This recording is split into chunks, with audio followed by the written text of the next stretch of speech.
चाहिँ पाथिभरा माताको मूल उत्पत्ति भएको ठाउँ खोज्दैछौँ।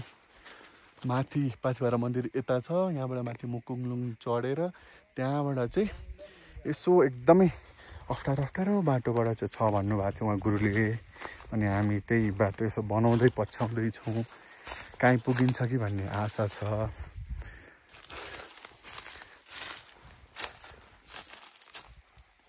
हामी चाहिँ यता माता पाथिभराको उत्पत्ति भएको गुफा चाहिँ जाँदैछौँ।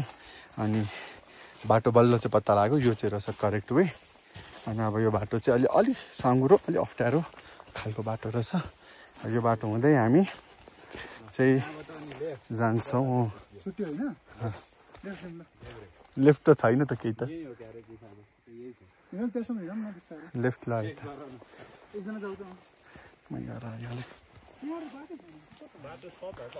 तल बाटो छ नि।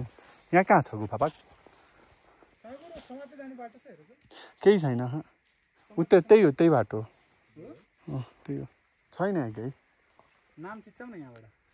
अमृत जस्तो रहेको छ, अलि साँघुरो, अलि होइन धेरै साँघुरो खालको छ।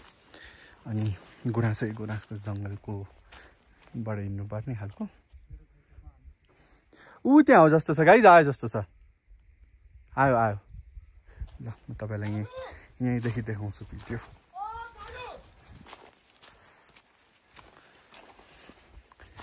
आज चाहिँ हामी यो एकदमै हिडन अनडिस्कभर्ड प्लेस अफ माता पाथिभराको गुफा, जुन चाहिँ कोही पाथिभरा आउनु भएको छ भने पनि सुन्नु भएको होला कि माताको मुनि अप्ठ्यारो ठाउँमा चाहिँ एउटा गुफा छ, त्यहाँबाट चाहिँ मातालाई लिएर माथि चाहिँ स्थापना गरिएको हो भन्ने चाहिँ कथाहरू तपाईँले सुन्नुभएको होला।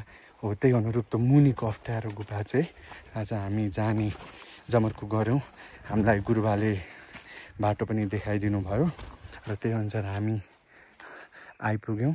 सायद आए जस्तो लाग्छ मलाई। यहाँ यसरी चदरहरू, यसरी चुन्द्रीहरू चलाएको छ है,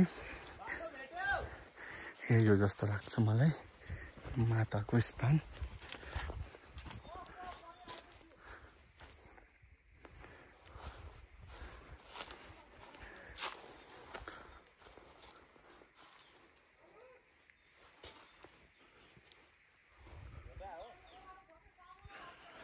यो हो कि होइन चाहिँ डोन्ट नो। बाटो चाहिँ धेरै नै अप्ठ्यारो, धेरै नै बिरालो छ। यस्तो चेपबाट यस्तो बाटो हुँदै आउनुपर्छ। अब म यता कुनामा आएँ, मलाई लाग्दा यहाँ चाहिँ हो कि जस्तो लाग्यो माताको ठाउँ। दिपेश यस्तो बाटो हुँदै आइयो यसरी यहाँ। अनि ऊ त्यहाँ पनि थान छ है, ऊ त्यहाँ पनि देखिँदैछ, हो त्यहीँ हुनुपर्छ मलाई लागेसम्ममा चाहिँ। जय माता पाथिभरा।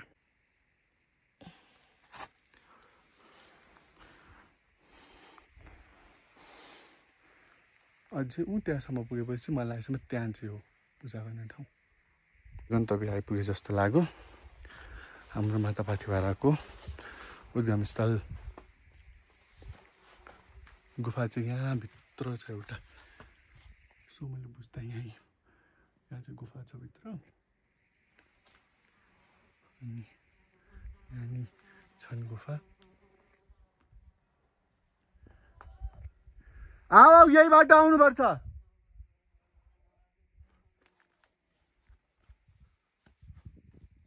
यहाँ सबैलाई म दर्शन गराउँदैछु माता पाथिभराको मन्दिरबाट। मुनि आइसकेपछि एउटा अप्ठ्यारो ठाउँमा चाहिँ एउटा गुफा छ है, जहाँ चाहिँ पाथिभरा माताको उत्पत्ति भएको भन्ने चाहिँ किंवदन्ती छ। अनि यहीँबाट चाहिँ माताको शिला, माताको चाहिँ प्रतिमालाई चाहिँ लिएर चाहिँ गएर माथि हाम्रो पाथिभरामा राखिएको हो। अनि त्यहाँ पूजाआजा गरिन्छ सहजताको लागि भनिन्छ। आज त्यो अप्ठ्यारो ठाउँ चाहिँ हामी आइपुग्यौँ। म तपाईँलाई देखाउँदैछु त्यो ठाउँ यो हो है, यसरी छ। अलि धेरै अप्ठ्यारो खोल्चो ठाउँमा छ यो।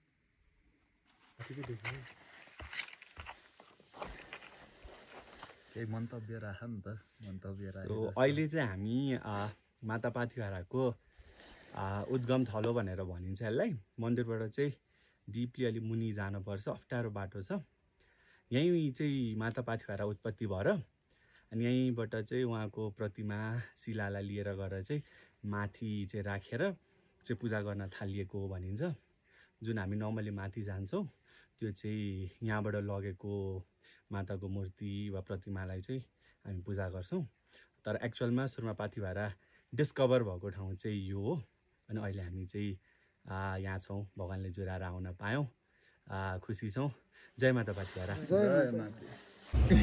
हाम्रो पाथिभराको ट्रिप चाहिँ अब फर्मली सकिएको छ अहिले हामी फोङलिङमा छौँ र हामीले पाथिभराको ट्रिपलाई द एन्ड समाप्त दिएका छौँ गऱ्यौँ कोसँग भन्दाखेरि माबोको हजुरबाबुसँग यो ट्रिप यहीँनेरि समाप्त गर्नु यता अब केटा माबोको हजुरबाबुसँग फोटो हान्यौँ एउटा सेल्फी हान्यौँ भिडियो काफ्ले कहाँको ए काफ्ले र एउटा फोटो प्लिज एउटा फोटो पाथिभरा माता की जय